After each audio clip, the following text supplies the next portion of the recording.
నమస్కారం ETV news కు స్వాగతం ముఖ్యాంశాలు రెండేళ్లలో ఏపీలో క్వాంటం కంప్యూటర్ల ఉత్పత్తి ఎగుమతులు కూడా చేస్తామన్న చంద్రబాబు ఏఐతో రియల్ టైం గవర్నెన్స్ సాధిస్తున్నట్టు వెల్లడి ప్రకృతి వ్యవసాయం లాభసాటిగా ఉంటుందన్న చంద్రబాబు పురుగు మందుల వాడకం తగ్గిస్తేనే దిగుబడుల నాణ్యత పెరుగుతుందని స్పష్టీకరణ టీటీడీ పరకామణి వ్యవహారంపై దర్యాప్తునకు త్వరలోనే సిట్ మంత్రి లోకేష్ వెల్లడి దేవుడి ముందు జగన్ ఆటలు సాగబోవని హెచ్చరిక సింగరేణి కార్మికులకు దసరా కానుక ప్రకటించిన తెలంగాణ సర్కార్ శాశ్వత ఉద్యోగులకు 1,95,000 చొప్పున బోనస్ ప్రకటించిన సీఎం రేవంత్ సమ్మక్క సాగర్ ప్రాజెక్టుపై ఛత్తీస్గఢ్ సీఎంతో ఉత్తమ్ చర్చ సూత్రప్రాయ ఆమోదం తెలిపినట్టు వెల్లడి ముంపునకు పరిహారం ఇస్తామని హామీ హైదరాబాద్లో మరోసారి ముంచెత్తిన వాన రహదారులపై పోటెత్తిన వరద జలమయమైన లోతట్టు ప్రాంతాలు ప్రజలకు తీవ్ర అవస్థలు ఛత్తీస్గఢ్లో మావోయిస్టులకు మరో ఎదురు దెబ్బ నారాయణపూర్ జిల్లాలో ఎదురు కాల్పులు 2 కేంద్ర కమిటీ సీనియర్ సభ్యులు మృతి దేశంలో అమల్లోకి వచ్చిన జీఎస్టీ కొత్త స్లాబులు ఆర్థిక వృద్ధికి ఊతం లభిస్తుందన్న ప్రధాని కొత్త పెట్టుబడులకు బాటలు వేస్తాయని విశ్వాసం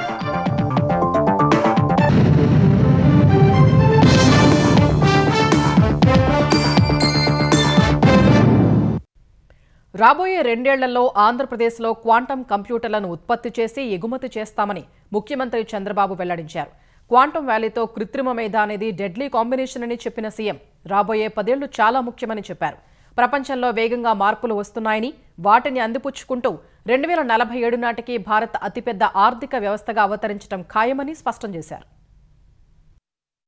విశాఖలో ఈ గవర్నెన్స్ జాతీయ సదస్సులో పాల్గొన్న సీఎం చంద్రబాబు డిజిటల్ ఏపీ సంచికను ఆవిష్కరించారు కేంద్ర ఎలక్ట్రానిక్స్ సమాచార సాంకేతిక శాఖ ఆంధ్రప్రదేశ్ ప్రభుత్వం సంయుక్తంగా చేపట్టిన ఈ సదస్సును civil service and digital transformation థీమ్తో ఇవాళ రేపు నిర్వహిస్తున్నారు ఏఐ సైబర్ సెక్యూరిటీ పౌర సేవలు అగ్రి స్టాక్ వంటి అంశాలపై చర్చించనున్నారు ఈ సదస్సులో ప్రారంభ ఉపన్యాసం చేసిన చంద్రబాబు ఆంధ్రప్రదేశ్ ప్రభుత్వం పెద్ద ఎత్తున సాంకేతిక పరిజ్ఞానాన్ని ఉపయోగిస్తున్న విషయాన్ని వివరించారు ఇప్పటికే వాట్సాప్ గవర్నెన్స్ ద్వారా 751 ప్రభుత్వ సేవలను ప్రజలకు అందిస్తున్నట్లు గుర్తు చేసిన సీఎం ప్రస్తుతం క్వాంటం కంప్యూటింగ్ పై పూర్తి స్థాయిలో దృష్టి పెట్టినట్లు వెల్లడించారు We are working Quantum Valley. America is having Silicon Valley. India is having Quantum Valley, that is Amaravati. We started recently with the Government of India support and also IBM, TCS, L&T, they are working together. By January, we are going to join the club of Quantum Valley or quantum computers who are all having, I think 6-7 countries are having quantum computing. One is India, that is from Amaravati. I am very proud to announce that Quantum Valley with artificial intelligence, that is the deadly combination. Next 10 years are very crucial. The world is changing faster than before. Artificial intelligence, machine learning, blockchain, quantum computing, redefining how government think and act. Telling you future will be different. Only India can provide services to the global community.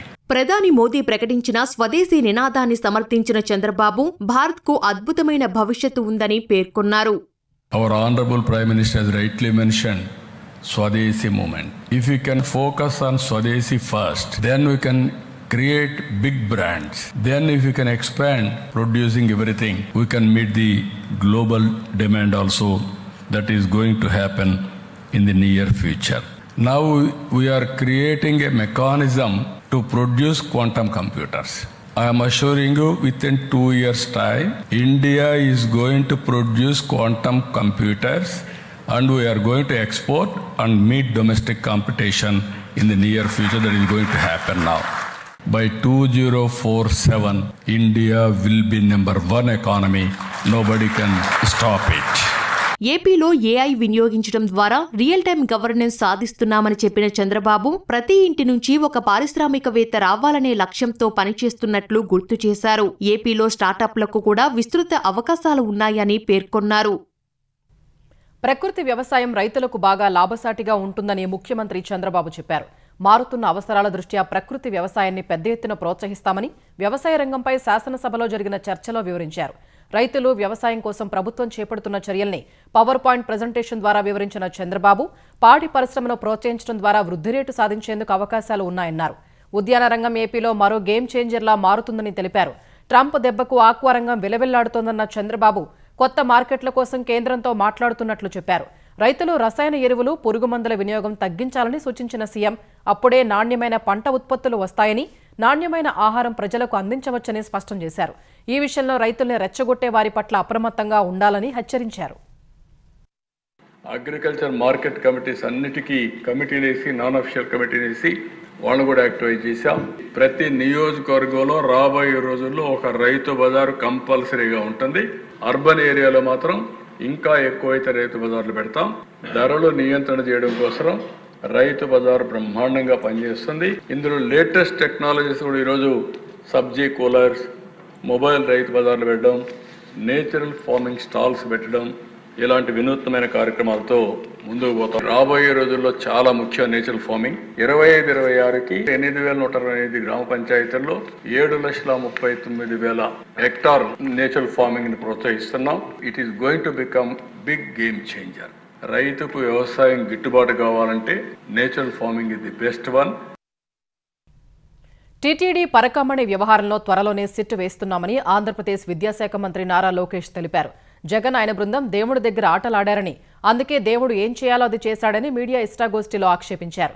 Parakamani ఉదంతంలో ఒక్క రోజులో case పెట్టి chargesheet వేశారని మండిపడ్డారు. పరకామణి దొంగను arrest చేయకుండా 41 నోటీసులు ఇచ్చి పంపించేశారన్న లోకేష్ ఇందులో అనేక వాస్తవాలు బయటకు రావాల్సి ఉందని స్పష్టం చేశారు.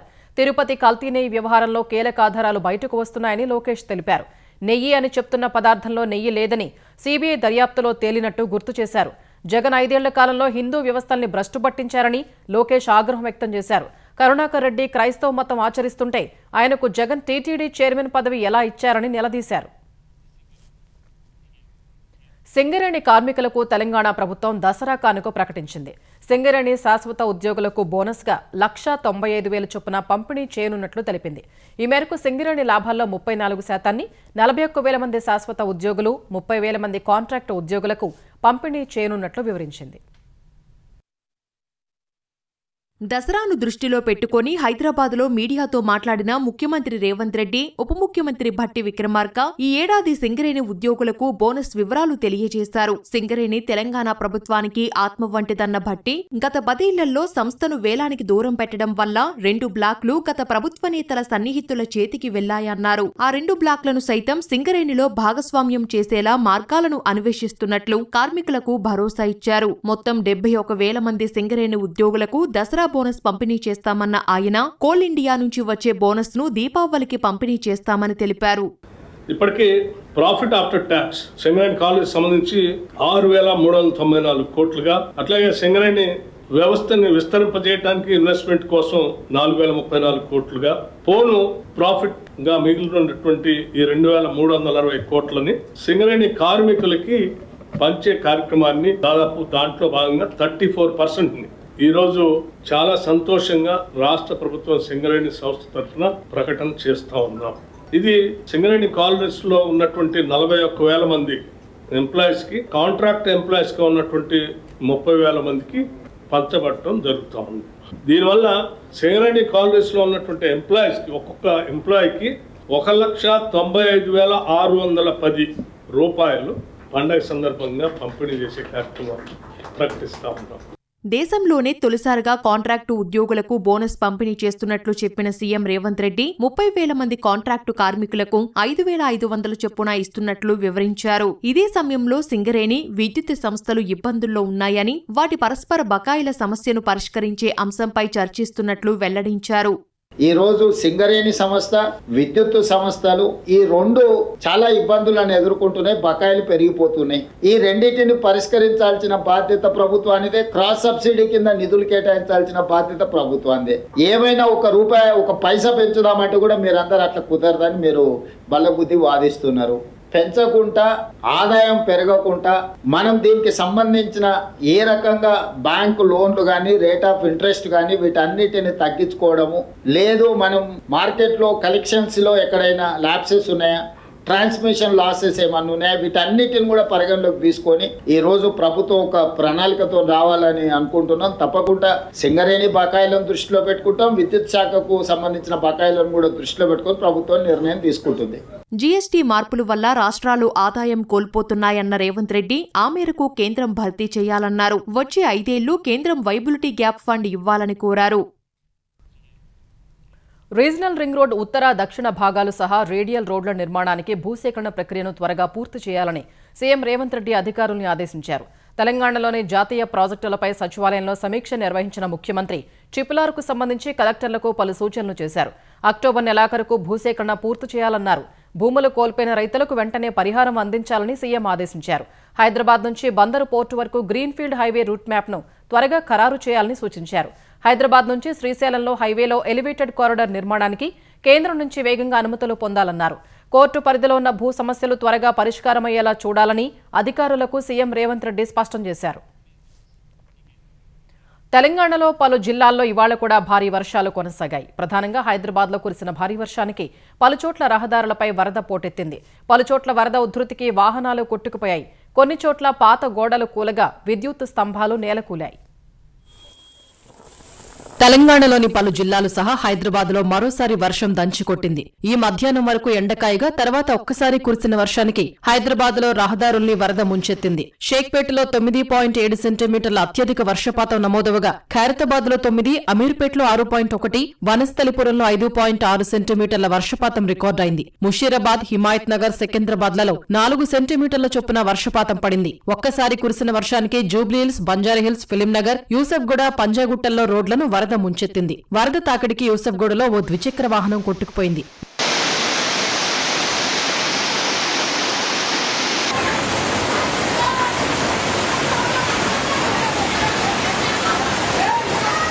టోలీ చౌకీ పరిధి హకీంపేటలో వరద ఉధృతికి ఆటో, ద్విచక్ర వాహనాలు కొట్టుకుపోయాయి. ఓ వ్యాన్ కూడా వరదకు కొంత దూరం కొట్టుకుపోగా డ్రైవర్ అతి కష్టంపై సురక్షిత ప్రాంతానికి తీసుకెళ్లాడు. హకీంపేటలో వరద ధాటికి ఓ గోడ, విద్యుత్ స్తంభం కుప్పకూలాయి. అమీర్పేట, ఖైరతాబాద్, శ్రీకృష్ణనగర్లో రోడ్లు, చెరువుల్ని తలపించాయి. మోకాలి లోతు వరకు నీరు చేరగా రాకపోకలకు తీవ్ర ఇబ్బంది ఏర్పడింది. కార్వాన్లో భారీ వర్షం కారణంగా విద్యుత్ సరఫరాకు అంతరాయం ఏర్పడింది. ఎస్ఆర్ నగర్, మైత్రివనం మార్గం, రాజ్భవన్ రహదారిపై ట్రాఫిక్ జామ్ అయింది.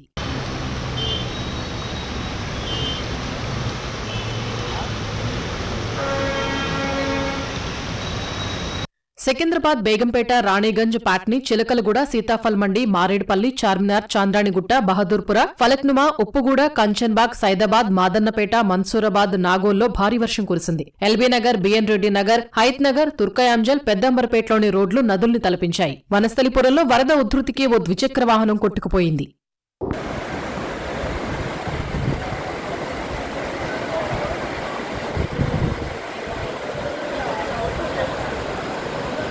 జంట నగరాల్లో వరద పోటెత్తిన ప్రాంతాల్లో హైడ్రా సిబ్బంది యుద్ధ ప్రాతిపదికన సహాయ చర్యలు చేపట్టారు. తెలంగాణలో సుమారు 50,000 కోట్ల విలువైన ప్రభుత్వ భూములు, ఆస్తుల్ని రక్షించామని హైడ్రా కమిషనర్ రంగనాథ్ తెలిపారు. అక్రమార్కుల చెర నుంచి 923 ఎకరాల్ని రక్షించినట్లు వెల్లడించారు. 6 చెరువుల్ని పూర్తిగా పునరుజ్జీవింపజేసినట్లు వివరించారు. భవిష్యత్తు అంతా యువతరానిదేనని, చెరువుల రక్షణ గురించి ప్రజలు ఆలోచించాలని రంగనాథ్ కోరారు. నగరంలో దాదాపు 60 చెరువులు కనుమరుగైనట్టు తెలిపారు. వర్షం నీరు చెరువుల్లోకి వెళ్లే పరిస్థితి లేదన్న ఆయన నీరు నిల్వ చేసే అవకాశం కూడా కనిపించడం లేదని వివరించారు. డీఆర్ఎఫ్ బృందాలు వర్షం పడుతున్న రోజుల్లో వరద సహాయక చర్యలు చేపడుతున్నాయన్న ఆయన వర్షం లేని రోజుల్లో నాలాల్లో పూడికితీత పనులు చేస్తున్నట్లు వివరించారు. ఆదివారం గాజుల రామారంలో ప్రభుత్వ భూమిలోని ఆక్రమణల్ని మాత్రమే తొలగించామని రంగనాథ్ స్పష్టం చేశారు. కొందరు రౌడీ షీటర్లు ప్రభుత్వ భూమిని ఆక్రమించారన్న ఆయన నకిలీ పట్టాలు తీసుకుని నిర్మాణాలు చేపట్టారని వివరించారు. సెలవుల్లో కూల్చివేతలు చేపట్టవద్దని తెలంగాణ హైకోర్టు స్పష్టంగా చెప్పినప్పటికీ ఆదివారం పేదల ఇళ్లను ఎందుకు కూల్చివేశారని సీఎం రేవంత్ రెడ్డిని బీఆర్ఎస్ కార్యనిర్వాహక అధ్యక్షుడు కేటీఆర్ ప్రశ్నించారు. గాజుల రామారంలో నిన్న ఇళ్లు కూల్చివేసిన వాళ్లు రేపు జూబ్లీస్లోని బోరబండ బస్తీని కూడా వస్తారని అన్నారు. తెలంగాణ భవన్లో బోరబండ డివిజన్ బీఆర్ఎస్ కార్యకర్తల సమావేశంలో కేటీఆర్ ఈ వ్యాఖ్యలు చేశారు. కాంగ్రెస్ పార్టీకి ఓటు వేస్తే ఇళ్లు కూలగొట్టే బుల్డోజర్ రాజ్యానికి లైసెన్స్ ఇచ్చినట్లేనని వ్యాఖ్యానించారు. కాంగ్రెస్ పార్టీ సినిమా అయిపోయిందని, 2 ఏళ్లలో చేసిందేమీ లేదన్నారు. బుల్డోజర్ పేదల ఇళ్లపైకి వెళుతుందని, పెద్దల ఇళ్లకు వెళ్లదన్న కేటీఆర్ సీఎం సోదరుడు మంత్రులు పొంగులేటి, వివేక్ వంటి వారు ప్రభుత్వ స్థలాలు, చెరువుల్లో ఇళ్లు కట్టినా కూల్చివేయటం లేదని విమర్శించారు. సమ్మక్క సాగర్ ప్రాజెక్టుకు ఛత్తీస్గఢ్ సీఎం విష్ణుదేవ్ సాయి సూత్రప్రాయంగా ఆమోదం తెలిపినట్టు తెలంగాణ నీటిపారుదల శాఖ మంత్రి ఉత్తమ్ కుమార్ తెలిపారు. రాయ్పూర్లో ఛత్తీస్గఢ్ సీఎం విష్ణుదేవ్ సాయిను కలిసిన ఆయన ఈ ప్రాజెక్టుకు నిరభ్యంతర పత్రం ఇవ్వాలని కోరారు. ప్రాజెక్టు కారణంగా ఛత్తీస్గఢ్లో ముంపునకు గురయ్యే ప్రాంతానికి తగిన పరిహారం ఇస్తామని, సహాయ పునరావాస చర్యలు చేపడతామని ఉత్తమ్ హామీ ఇచ్చారు. సమ్మక్క సాగర్ నిర్మాణానికి అంగీకరించిన ఛత్తీస్గఢ్ సీఎంకు తెలంగాణ తరఫున ఉత్తమ్ ధన్యవాదాలు తెలిపారు. దేశంలోని అతిపెద్ద ఏరోస్పేస్ డిఫెన్స్ హబ్గా దూసుకెళ్తున్న తెలంగాణలో పెట్టుబడులు పెట్టేందుకు ముందుకు రావాలని ఇటలీ పారిశ్రామికవేత్తల్ని ఐటీ పరిశ్రమల శాఖ మంత్రి దుద్దిళ్ల శ్రీధర్బాబు కోరారు. ఈ మేరకు సచివాలయంలో ఇటలీ పారిశ్రామికవేత్తలతో సమావేశమైన మంత్రి ఏరోస్పేస్ డిఫెన్స్ రంగాల్లో హైదరాబాద్లో అనుకూల పరిస్థితులు ఉన్నాయని వివరించారు. దేశంలోనే అతిపెద్ద ఏరోస్పేస్ డిఫెన్స్ హబ్గా తెలంగాణ ఉందని పేర్కొన్నారు. కాంపోనెంట్స్ తయారీ, సప్లై చైన్లో పెట్టుబడులు పెట్టాలని ఆహ్వానించారు. ఏవియానిక్స్, రాడార్, సెన్సార్ సిస్టమ్స్లోనూ పెట్టుబడులు పెట్టాలని ఇటలీ పారిశ్రామికవేత్తల్ని కోరారు. న్యూ స్పేస్, చిన్న ఉపగ్రహాల రంగంలో మంచి అవకాశాలు ఉన్నాయని వివరించారు. అసెంబ్లీకి రావట్లేదంటేనే మాజీ సీఎం జగన్ ఎంత పిరికివారో అర్థమవుతోందని విద్యాశాఖ మంత్రి నారా లోకేష్ విమర్శించారు. మీడియాతో ఇష్టాగోష్ఠిగా మాట్లాడిన లోకేష్ అసెంబ్లీకి జగన్ వస్తే స్పీకర్ సరిపడా సమయం ఇస్తారని తెలిపారు. తాము ప్రతిపక్షంలో ఉన్న చివరి రోజు వరకు అసెంబ్లీలో పోరాడినట్టు గుర్తు చేశారు. ఆనాడు చంద్రబాబు అసెంబ్లీని ఎటువంటి పరిస్థితుల్లో వదిలారో ప్రజలందరికీ తెలుసన్నారు. అసెంబ్లీలో తెలుగుదేశం ఎమ్మెల్యేలందరినీ సస్పెండ్ చేసిన చంద్రబాబు ఒక్కరే తన వాదన వినిపించి ప్రజా సమస్యలపై పోరాడినట్టు గుర్తు చేశారు. అసెంబ్లీకి రాకుండా దొంగచాటుగా వైసీపీ ఎమ్మెల్యేలు రిజిస్టర్లో సంతకాలు చేస్తున్నారని అన్నారు. అసలు సంతకాలు పెట్టే రిజిస్టర్ సభ లోపల పెట్టేలా స్పీకర్ నిర్ణయం తీసుకోవాలన్నారు. ఓ ఎమ్మెల్యేగా తన ప్రాంత సమస్యల్ని సభ దృష్టికి తీసుకురావాల్సిన బాధ్యత జగన్కు లేదా అని ప్రశ్నించారు. కులాలు, ప్రాంతాల మధ్య చిచ్చు పెట్టాలని వైసీపీ నిత్యం ప్రయత్నిస్తోందన్న లోకేష్ ఆ పార్టీ చర్యల పట్ల ప్రజలు అప్రమత్తంగా ఉండాలన్నారు. జగన్ రాష్ట్రంలో ఎక్కడికైనా వెళ్లొచ్చన్న మంత్రి శాంతి భద్రతలకు విఘాతం కలిగిస్తే ఉపేక్షించేది లేదన్నారు. ప్రభుత్వ పాఠశాలల్లో ప్రతి తరగతికి ఒక ఉపాధ్యాయుడు ఉండేలా చర్యలు తీసుకుంటున్నట్లు ఆంధ్రప్రదేశ్ విద్యాశాఖ మంత్రి నారా లోకేష్ చెప్పారు. ప్రాథమిక పాఠశాలల విలీనంపై నరసరావుపేట ఎమ్మెల్యే చదలవాడ అరవింద్ బాబు అడిగిన ప్రశ్నకు సమాధానమిచ్చిన మంత్రి వైసీపీ హయాంలో 117 జీవో ద్వారా పాఠశాలల విలీనం చేయడం వల్ల విద్యా ప్రమాణాలు దిగజారాయని తెలిపారు. 10 లక్షల మంది విద్యార్థులు ప్రభుత్వ పాఠశాలలకు దూరమయ్యారని మంత్రి పేర్కొన్నారు. కూటమి ప్రభుత్వంలో మనబడి మన భవిష్యత్తు నినాదంతో ముందుకు వెళుతున్నామన్న లోకేష్ విద్యార్థుల సంఖ్య ఆధారంగా టీచర్ల నియామకం, గదుల నిర్మాణం చేపడుతున్నట్లు చెప్పారు. ప్రభుత్వ పాఠశాలల్లో సీట్లు నిండి నో అడ్మిషన్ బోర్డు పెట్టే స్థాయికి వెళ్లాలని లోకేష్ ఆకాంక్షించారు. ఇప్పటికే 100 పాఠశాలల్లో అలాంటి పరిస్థితి ఉందన్న ఆయన దాతల సహకారంతో ప్రభుత్వ బడుల్లో భవనాలు నిర్మించి వాటికి వారి పేర్లు పెడుతున్నట్లు వివరించారు. భావితరాలకు సాధ్యమైనంత స్వచ్ఛమైన గాలి, నీరు అందించడమే లక్ష్యంగా పనిచేయాలని ఏపీ ఉప ముఖ్యమంత్రి పవన్ కళ్యాణ్ అధికారులకు సూచించారు. తన శాఖలకు చెందిన ఉన్నతాధికారులతో సమావేశమైన ఆయన కాలుష్య నియంత్రణ మండలిపై టీడీపీ ఎమ్మెల్యే బోండా ఉమామేశ్వరరావు ఆరోపణల్ని ప్రస్తావించారు. పీసీబీని అడ్డుపెట్టుకుని వ్యక్తిగత ప్రయోజనాల్ని పొందాలని భావించే వారి విషయంలో జాగ్రత్తగా ఉండాలని అధికారులకు పవన్ స్పష్టం చేశారు. పీసీబీ విధుల నిర్వహణ పర్యవేక్షణలో కొన్ని పరిమితులు ఉంటాయని అభిప్రాయపడ్డారు. రాష్ట్రానికి పెట్టుబడులు ప్రోత్సహిస్తూనే కాలుష్య నియంత్రణకు సంబంధించిన నిబంధనలు అమలు చేసే బాధ్యత ప్రభుత్వంపై ఉందన్నారు. అదే సమయంలో పారిశ్రామికవేత్తలు పారిపోయే పరిస్థితి తీసుకురాకూడదని చెప్పారు. విశాఖ వంటి ప్రాంతాల్లోని ఫార్మా సంస్థల్లో కాలుష్య నియంత్రణ నిబంధనల అమలుపై ఎప్పటికప్పుడు పర్యవేక్షించాలని ఆదేశించారు.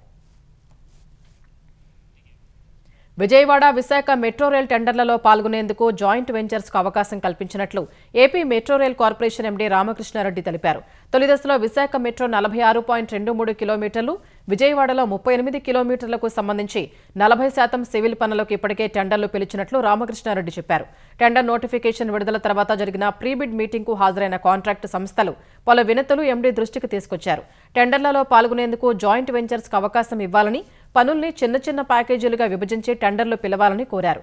ఈ విజ్ఞప్తులపై ఉన్నతాధికారులతో చర్చించిన తర్వాత ఓ నిర్ణయానికి వచ్చినట్లు రామకృష్ణారెడ్డి చెప్పారు. అయితే గరిష్టంగా 3 కంపెనీలు కలిసి జాయింట్ వెంచర్ పేరుతో టెండర్లలో అవకాశం ఇస్తున్నామని తెలిపారు. మరోవైపు 2 ప్రాజెక్టులను రికార్డు టైంలో 2028 నాటికి పూర్తి చేయనున్నట్టు చెప్పారు. ఇతర రాష్ట్రాల్లో మెట్రో ప్రాజెక్టుల అధ్యయనం తర్వాతే ఈ నిర్ణయం తీసుకున్నట్టు అధికారులు తెలిపారు. విశాఖ మెట్రో టెండర్ల దాఖలుకు అక్టోబర్ 10, విజయవాడ మెట్రో టెండర్లు వేయడానికి అక్టోబర్ 14 తుది గడువు విధించినట్లు రామకృష్ణారెడ్డి చెప్పారు. దేశవ్యాప్తంగా జీఎస్టీ ఆదా ఉత్సవం ప్రారంభమైన వేళ తర్వాతి తరం జీఎస్టీ సంస్కరణలు వాటి ఉనికి చాటుకుంటున్నాయని ప్రధాని నరేంద్ర మోదీ వెల్లడించారు. కొత్త సంస్కరణలు వ్యవస్థల్ని సరళీకృతం చేసి మరింత ముందుకు తీసుకువెళతాయని దేశ ప్రజలకు రాసిన లేఖలో ఆయన పేర్కొన్నారు. వీటితో ప్రజలు నగదు ఆదా చేసుకోవడమే కాకుండా సమాజంలోని ప్రతి వ్యవస్థ ప్రత్యక్షంగా లబ్ధి పొందుతుందని తెలిపారు. వృద్ధి పెరగడం సహా పెట్టుబడులు ప్రోత్సహిస్తాయన్న మోదీ ప్రతి ప్రాంతం రాష్ట్రం పురోగతిని వేగవంతం చేస్తాయని లేఖలో పేర్కొన్నారు. స్థానిక తయారీ వ్యవస్థల్ని బలోపేతం చేస్తాయన్నారు. వికసిత్ భారత్ లక్ష్యాన్ని సాధించేందుకు స్వావలంబన తప్పనిసరి అని ప్రధాని పునరుద్ఘాటించారు. స్వదేశీ ఉత్పత్తుల్ని విక్రయించాలని వ్యాపారులందరికీ మరోసారి విజ్ఞప్తి చేశారు. కొనుగోలు చేసేది స్వదేశీది, విక్రయించేది స్వదేశీది అని గర్వంగా చెప్పాలని దేశ ప్రజలకు మోదీ పిలుపునిచ్చారు. జీఎస్టీ సంస్కరణలు ఆర్థిక స్వావలంబనకు దోహదపడతాయని సీఎం చంద్రబాబు విశ్వాసం వ్యక్తం చేశారు. నూతన సంస్కరణలతో చేకూరే లబ్ధిని ప్రతి ఒక్కరికీ తెలియచెప్పే లక్ష్యంతో నెల రోజుల పాటు అవగాహన కార్యక్రమాలు నిర్వహించనున్నట్లు అసెంబ్లీలో ప్రకటించారు. కేంద్రం తీసుకొచ్చిన జీఎస్టీ సంస్కరణలు వికసిత్ భారత్, స్వర్ణాంధ్ర 2047 లక్ష్యాల సాధనకు దోహదం చేస్తాయని ధీమా వ్యక్తం చేశారు. 4 వారాలు 4 కేటగిరీస్, అదే మరి only 1 goal, saving of people. ఇది సెలబ్రేషన్. దసరా నుంచి దీపావళి వరకు చేస్తున్నాం. అల్టిమేట్గా 65,000 మీటింగ్లు రాష్ట్రం మొత్తంలో కండక్ట్ చేస్తాం. దీనివల్ల ప్రతి ఒక్కరికి లాభం వస్తుంది. 2047 వికసిత్ భారత్కు దోహదం చేస్తుంది. అదే సమయంలో స్వర్ణాంధ్రప్రదేశ్ దిశగా మనం ముందుకు పోయే అవకాశం వస్తుంది. ఈవెంట్ అక్టోబర్ 19, 26 జిల్లాలు దీపావళి సెలబ్రేషన్ చేస్తాం. ఛత్తీస్గఢ్లో మావోయిస్టులకు మరో ఎదురుదెబ్బ తగిలింది. నారాయణపూర్ జిల్లాలో జరిగిన ఎన్కౌంటర్లో మావోయిస్టు కేంద్ర కమిటీ సభ్యులు 2 మృతి చెందారు. మహారాష్ట్ర సరిహద్దు ప్రాంతంలో మావోయిస్టులున్నారనే సమాచారంపై ఈ ఉదయం గాలింపు చేపట్టిన భద్రతా బలగాలకు నక్సల్స్ తారసపడ్డారని అధికారులు తెలిపారు. ఈ సమయంలో నక్సల్స్ కాల్పులు జరపగా బలగాలు ఎదురు కాల్పులు జరిపినట్టు వివరించారు. కొంతసేపటి తర్వాత నక్సల్స్ వైపు నుంచి కాల్పులు నిలిచిపోగా అక్కడ గాలించిన బలగాలకు 2 మృతదేహాలు కనిపించినట్టు అధికారులు తెలిపారు. ఈ 2 మావోయిస్టు కేంద్ర కమిటీ సభ్యులుగా గుర్తించినట్టు చెప్పారు. ఇందులో ఒకరు రాజు అలియాస్ కట్టా రామలింగారెడ్డి, కోసా అలియాస్ కడారి సత్యనారాయణ రెడ్డిగా గుర్తించారు. ఈ 2పై 40 లక్షల రూపాయల చొప్పున రివార్డు ఉన్నట్లు వివరించారు. ఈ 2 కరీంనగర్ జిల్లాకు చెందినవారని తెలిపారు. ఈ ఎన్కౌంటర్ తర్వాత AK-47 రైఫిల్, ఇతర ఆయుధాలు, మందుగుండు సామాగ్రి, నక్సల్స్ సాహిత్యం స్వాధీనం చేసుకున్నట్టు అధికారులు వివరించారు.